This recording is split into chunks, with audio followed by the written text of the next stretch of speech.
Bienvenue dans La santé mentale, c'est aussi vital.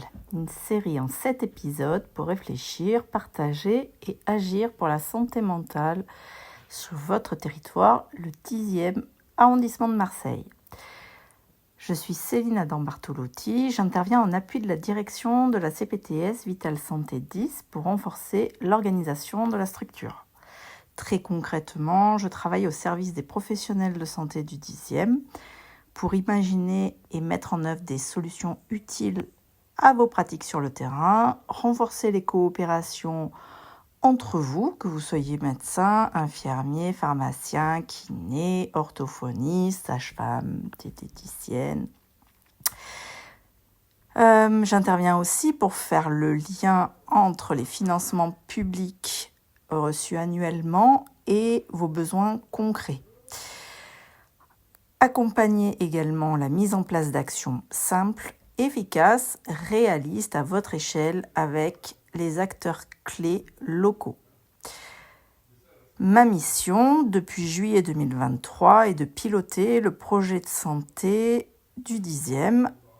En d'autres termes, c'est de traduire les orientations nationales en actions locales adaptées à la réalité du 10 sur le volet santé mentale, prévention, accès aux soins, mais aussi santé cardiaque, accompagnement des produits territoire et qualité pertinence des soins.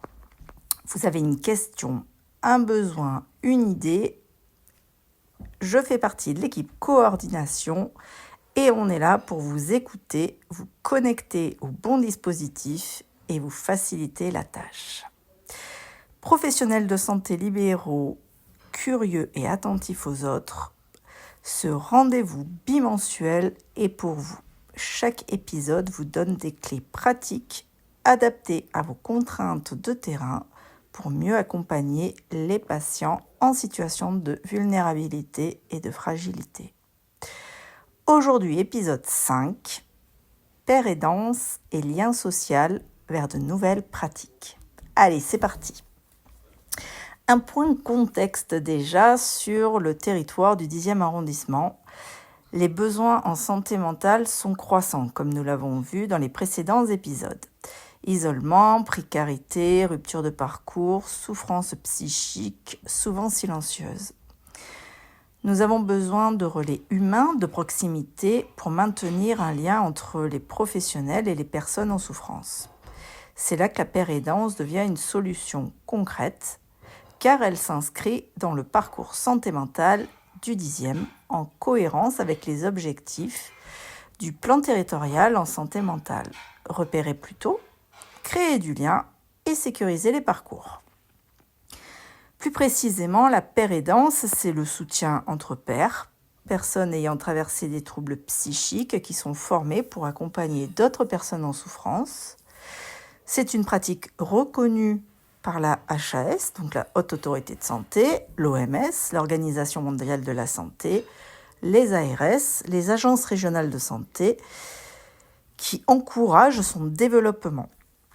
C'est aussi une pratique qui agit en complémentarité des soins médicaux, sans les remplacer bien évidemment.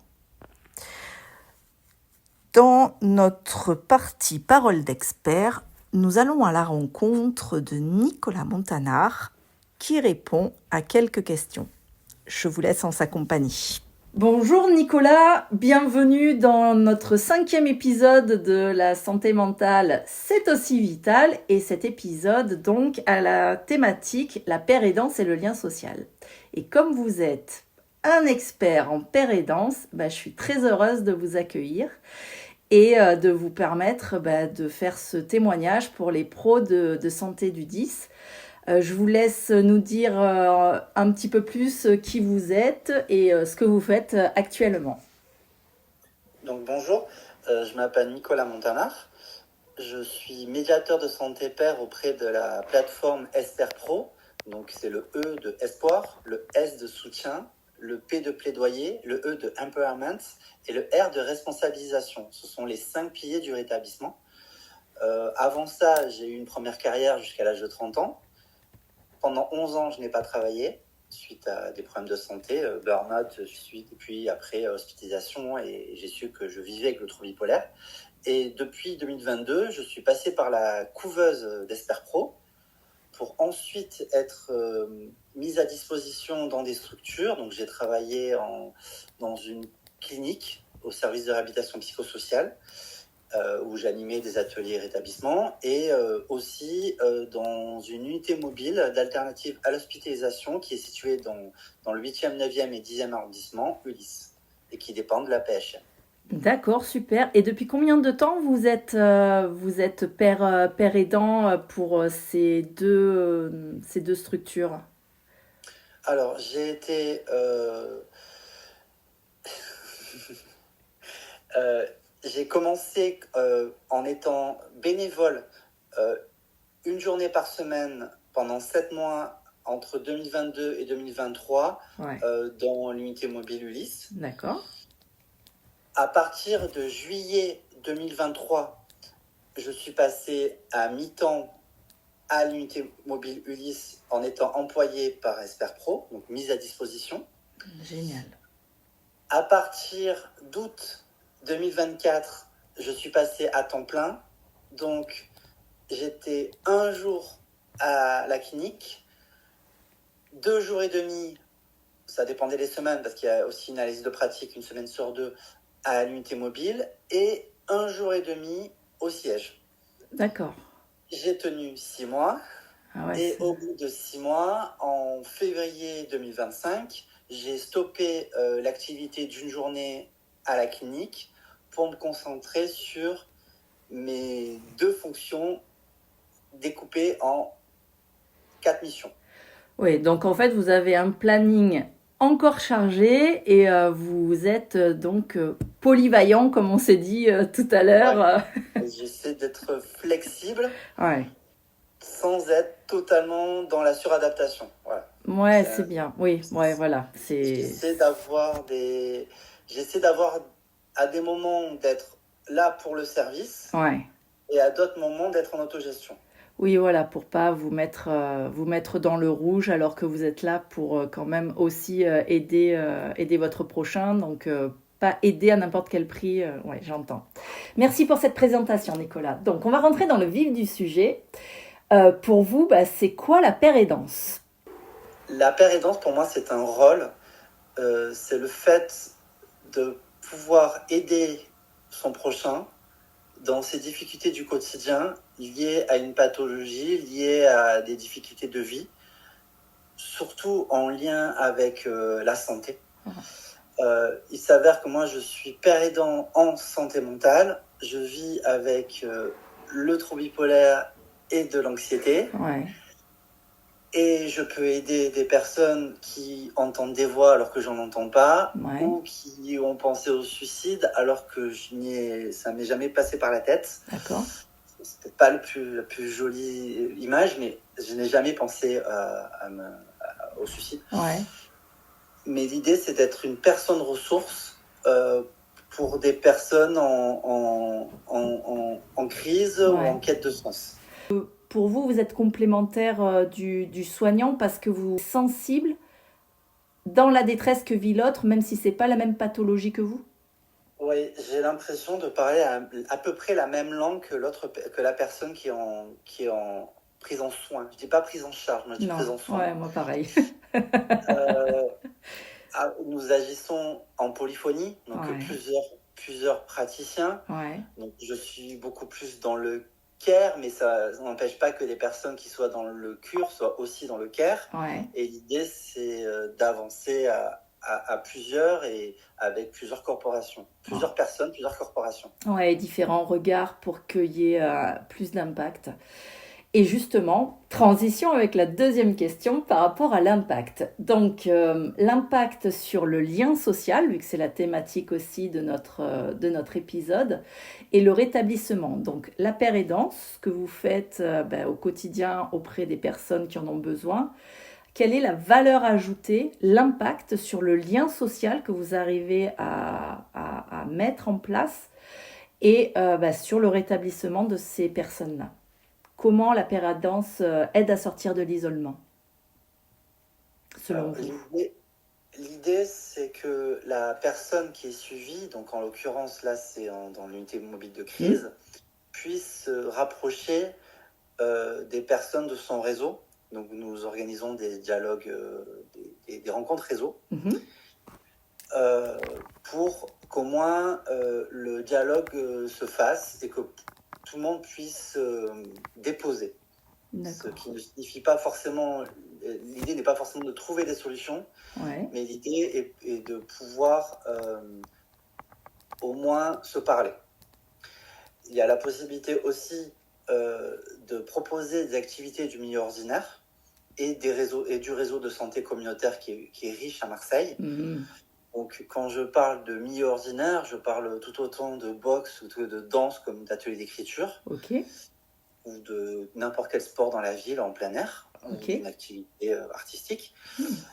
Et quand je parle d'activités de santé communautaire, j'évoque les groupes d'entraide mutuelle, le Clubhouse, qui se situe dans le 5e arrondissement, et le projet extraordinaire qui est En passant par les calanques, qui est de l'intervention psychosociale par la nature et l'aventure. Ah, ça a l'air génial. J'ai hâte d'en savoir plus et peut-être que vous nous en direz plus le 7 octobre sur ce projet-là qui a l'air génial. Oui, parce que Spolieur, Nicolas sera présent à notre soirée du 7 octobre, donc d'ores et déjà, sauvez la date. En quoi, la valeur ajoutée, pour moi, telle que je la voyais, donc c'était de redonner du pouvoir d'agir aux personnes. Comment ça se manifeste, selon vous, le fait que la paire aidance redonne le pouvoir d'agir aux personnes que vous accompagnez? J'ai été dans le mal. J'ai cru que ma pathologie, que mon diagnostic me définissait. Je l'ai cru longtemps, comme Nicolas Demorand. C'est vrai qu'il est... Il s'avère que je me suis aussi rendu compte que j'avais ma propre identité, que j'avais mes propres défauts, mes propres qualités, mes propres appétences, mon propre environnement, et que donc mon propre avenir. Donc je me vois comme une personne ressource, un révélateur, et l'idée c'est de donner espoir à la personne, de donner espoir en un rétablissement. Peut-être parce qu'un diagnostic, ça peut enfermer, parce qu'une crise psychique, ça peut terrifier. Et l'idée, c'est de déposer des graines en indiquant que le futur est possible. Ça résonne énormément en moi, ce que vous dites, et je suis vraiment heureuse de votre témoignage et d'échanger avec vous. Vraiment merci, Nicolas. Donc on va terminer notre entretien sur cette dernière question qui fait sens pour les pros de santé qui vous écoutent, les enjeux pour l'avenir et le rôle des CPTS pour la paire aidance.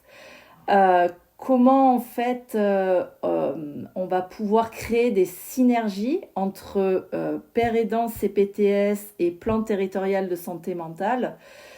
Comment on va pouvoir valoriser votre travail dans les parcours pluriprofessionnels, et notamment nous sur le 10e, on a un parcours santé mentale. On a parlé tous les deux tout à l'heure des différentes phases. Et moi, je vois bien la paire aidance dans la phase 4 qui est donc le suivi à long terme après la phase de sortie pour garder le lien avec la personne qui a eu besoin à un moment donné, donc soit en phase de crise, soit en phase de suivi renforcé. Et ensuite, la paire aidance viendrait sur ce suivi à long terme. Je ne sais pas ce que vous en pensez. Là, c'est vrai que on n'en a pas parlé avant et peut-être qu'on pourra davantage le développer d'ici quelques mois. Mais comment les pros de ville pourraient se saisir de la paire aidance dans leur pratique pour qu'elle soit soutenante pour les patients qui prennent en soin au domicile? À votre avis, comme ça, sans réfléchir, comment ça pourrait s'articuler? Pour moi, il y a un besoin de cartographier l'existant. D'accord. Il y a un besoin d'ouvrir les chakras.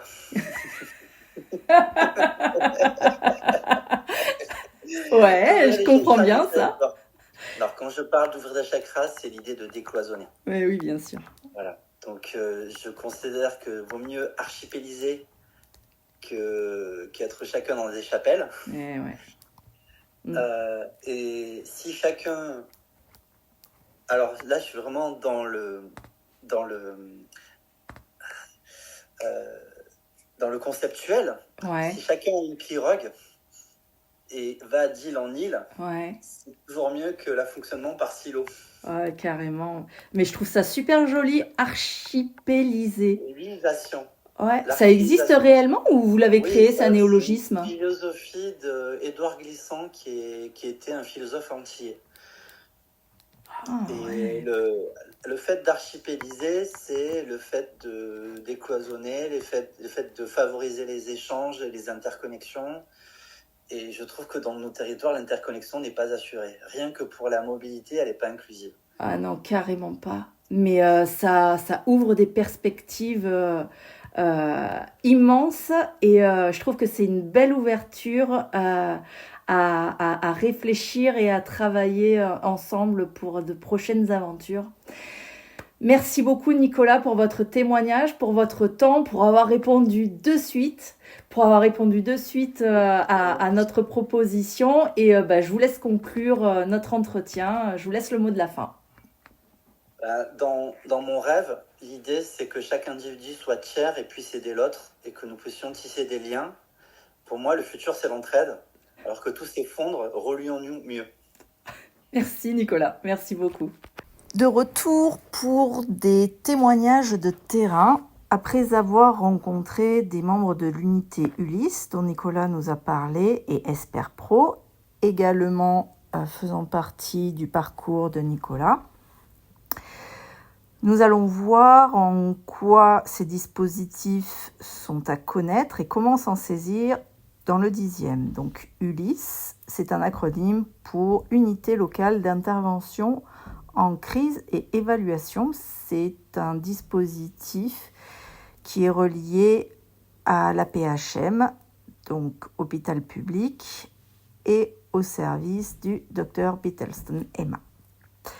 C'est une intervention au domicile dans des situations de crise aiguë. L'équipe intègre donc un père aidant formé, encadré, qui participe à l'évaluation et au suivi du patient pris en soin. Ce n'est pas du soin à la place du soin, c'est une présence humaine supplémentaire qui fait la différence, comme nous l'expliquait tout à l'heure Nicolas. Ulysse, c'est une expérimentation article 51, financée dans le cadre de l'innovation organisationnelle, et elle prouve que les réponses intégrant la pérédance sont efficaces et duplicables. Quant à Expert Pro, vous aurez en fin de vidéo le lien vers la vidéo de présentation. Et en attendant, donc, je peux vous dire que Expert Pro forme et accompagne des pères aidants professionnels qui interviennent sur le terrain en lien avec les professionnels de santé et qui peuvent accompagner un patient à son rendez-vous, co-animer des groupes ou soutenir une reprise de lien social. Donc, 2 dispositifs complémentaires, utiles et à connaître pour vous, pros de santé du 10 et acteurs clés du 10. En synthèse, que pouvons-nous dire ? La pérédance, c'est utile parce que le parcours en santé mentale structuré par la CPTS Vital Santé 10 a besoin de points d'appui humains pour soutenir l'entrée dans le soin, réduire l'errance thérapeutique et mieux coordonner les acteurs de ville. 3 leviers concrets pour les professionnels de santé libéraux. Ulysse via la CPTS vous permet d'activer une intervention de crise avec un père aidant sans charge supplémentaire, Deuxième levier, EsperPro, qui est une structure régionale, vous propose des partenariats sur mesure pour accompagner vos patients à domicile, en atelier, en lien avec vous. Troisième levier, donc, la CPTS, votre interlocuteur, car elle coordonne, facilite les contacts et travaille à valoriser ses interventions dans le parcours de soins. Cet épisode se termine à présent, vous l'aurez compris, la pérédance, c'est un levier d'avenir et déjà une ressource sur notre territoire. Car la santé mentale, c'est aussi vital. Nadia Midou, infirmière libérale, vous donne rendez-vous mardi 22 juillet pour l'épisode 6, l'avant-dernier épisode de cette série audio. Il y sera question de santé mentale et précarité, comment mieux repérer et orienter celles et ceux qui en ont besoin dans le 10e arrondissement. Et les témoignages d'autres acteurs du 10e pleinement engagés. En attendant, vous pouvez visiter notre site internet pour retrouver le programme des 2 derniers épisodes à www.cptsvitalsanté10.fr/podcast. Et si vous voulez proposer un témoignage en lien avec les sujets ou proposer une idée, un projet, contactez-nous à copilcptssv10@gmail.com. Si vous avez trouvé un intérêt à écouter nos invités, encouragez-nous en partageant cet épisode ou en mettant un pouce. Merci pour votre écoute attentive, prenez bien soin de vous et à bientôt.